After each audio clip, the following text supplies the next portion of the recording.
नमस्कार प्यारे बच्चों। तो आइए शुरू करते हैं आज कक्षा 7 का उड़ान का विज्ञान का लेसन नंबर 15 प्रकाश।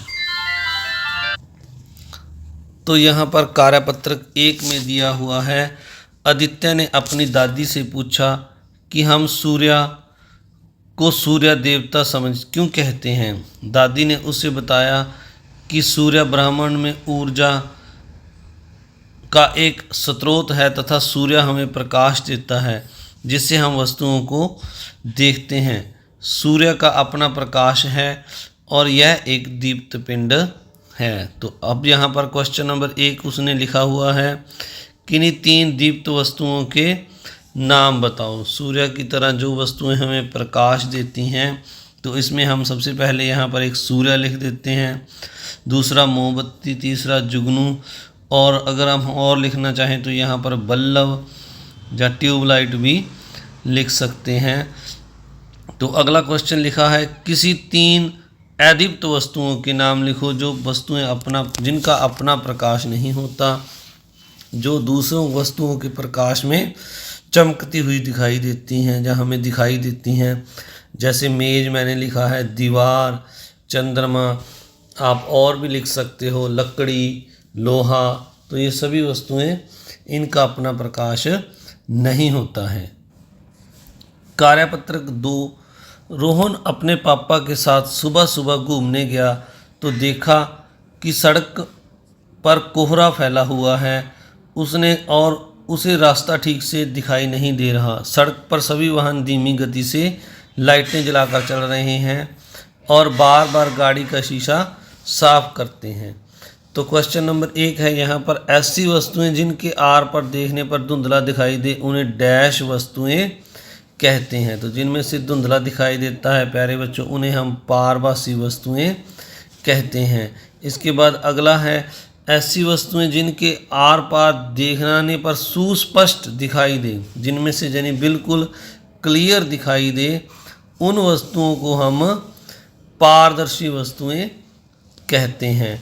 अगला क्वेश्चन है 3, ऊपर दिए गए वाक्य में पारभासी वस्तु कौन सी है। तो जिसमें से धुंधला दिखाई देता है उसे पारभासी कहते हैं। यहाँ पर हमें कोहरा लिखा हुआ है, कोहरा पारभासी वस्तु है। इसके अलावा आप धुआं लिख सकते हैं, कांच, घिसा हुआ कांच या तेल लगा कागज भी क्या है, पारभासी वस्तुओं के उदाहरण है। क्वेश्चन नंबर 4 है, गाड़ी का शीशा किस प्रकार की वस्तु का उदाहरण है। तो गाड़ी के शीशे में से भी हमें बिल्कुल साफ क्लियर दिखाई देता है, तो इसलिए यह पारदर्शी वस्तु का उदाहरण है। कार्यपत्रक 3 में हमें दिया है, अनन्या अपने दोस्तों के साथ एक खेल खेलती है। सभी बच्चे कुछ वस्तुएं लिए हुए हैं और बारी बारी से उन वस्तुओं को धूप में ले जाकर उनकी छाया को देखते हैं। सभी अपनी वस्तुओं की छाया का परिणाम सारणी में लिखते हैं। तो यहाँ पर जो वस्तुओं को छाया धूप में ले जाकर देखते हैं, जिनकी छाया बनती है, हमने यहाँ पर हाँ या नहीं में आंसर देना है। जैसे यहाँ पर सबसे पहले पुस्तक है, तो पुस्तक क्या है, अपारदर्शी वस्तु है, तो इसकी छाया बनेगी। ये क्या है, जिनकी छाया बनती है वो अपारदर्शी वस्तुएं होती हैं, तो इसलिए पुस्तक अपारदर्शी है, इसकी छाया बनेगी। इसके बाद कांच का गिलास है, इसके आर पर देखा जा सकता है, तो इसलिए इसकी छाया नहीं बनेगी। तो प्यारे बच्चों, आगे बढ़ने से पहले आपसे एक रिक्वेस्ट कि अगर आप चैनल पर नए हैं तो आपने चैनल को सब्सक्राइब करना है, बेल आइकन का बटन दबाना है और वीडियो को शेयर करना है, लाइक करना है। आप सभी का ये छोटा सा कार्य मुझे मोटिवेशन देता है ताकि मैं आपके लिए और अच्छी वीडियो बनाऊं। तो अब इसके बाद अगली वस्तु जो हमें दी हुई है पेंसिल, तो पेंसिल भी अपारदर्शी है, इसकी छाया बनेगी, तो यहाँ हाँ लिख देंगे। दर्पण की छाया भी बनेगी, इसका भी हाँ लिख देंगे। फूल भी अपारदर्शी है, इसकी भी वह छाया बनेगी। स्टील का गिलास है, इसमें भी हम हाँ लिख देंगे। बाली ये कोई वस्तु नहीं है, इसलिए मैंने यहाँ इस पर क्रॉस लगा दिया है। खिड़की में लगने वाला शीशा, तो इसकी छाया नहीं बनेगी क्योंकि इसके भी आर पार देख सकते हैं। अगला कार्यपत्रक नंबर 4 है। इसमें यहाँ पर लिखा हुआ है प्रकाश का किसी सतह से टकराकर माध्यम में मुड़ जाना प्रकाश का परावर्तन कहलाता है। निम्नलिखित घटनाओं में से कौन सी घटनाएं परावर्तन के कारण होती हैं? तो आइए देखते हैं। सबसे पहले लिखा हुआ है क्रम संख्या 1, घटना परावर्तन के कारण हुई या नहीं। तो चांद का चमकना ये किस कारण होता है? परावर्तन के कारण होता है। इसके बाद दूसरा है परावर्तन का मतलब होता है प्यारे बच्चों किसी सतह से टकराकर प्रकाश का वापस आना। जैसे मान लीजिए ये कोई सतह है, दर्पण है, तो यहाँ से टकराकर प्रकाश यहाँ टकराकर इस तरह वापस जाना परावर्तन कहलाता है। तो चांद हमें इसीलिए चमकता दिखाई देता है क्योंकि वहाँ से सूर्य का प्रकाश टकराकर हमारी आँखों तक आता है। अंधेरे में वस्तु का ना दिखाई देना यानी वहाँ से परावर्तन नहीं हो रहा।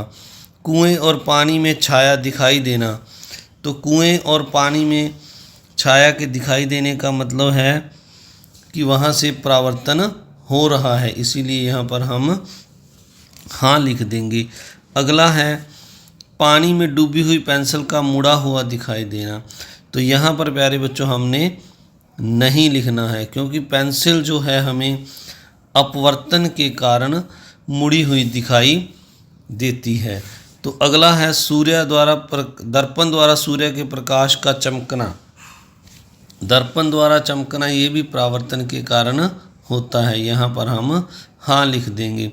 स्टील का गिलास, इसका भी जो हम हाँ लिख देंगे, जो परावर्तन है वो इस कारण वो हमें गिलास दिखाई देता है क्योंकि उससे सूर्य का प्रकाश टकराकर हमारी आँखों तक आता है। अब अगला जो है यहाँ पर लिखा हुआ है बल। तो बल कोई वस्तु नहीं, इसीलिए हमने यहाँ पर कांटा लगा देना है। खिड़की में लगा कांच का शीशा जो होता है उसमें से उसके हम आर पार देख सकते हैं, तो इसलिए इसमें से भी परावर्तन नहीं हो रहा, इसमें से प्रकाश सीधा गुजर जा रहा है, तो इसलिए यहाँ पर भी हम नहीं लगा देंगे। तो आप सभी का इस वीडियो को देखने के लिए बहुत बहुत धन्यवाद। अगर आप चैनल पर नए हैं तो आपने चैनल को सब्सक्राइब ज़रूर करना है और इस वीडियो को आपने ज़्यादा से ज़्यादा लाइक करना है, अपने दोस्तों मित्रों में ज़्यादा से ज़्यादा शेयर करना है। Thank you very much.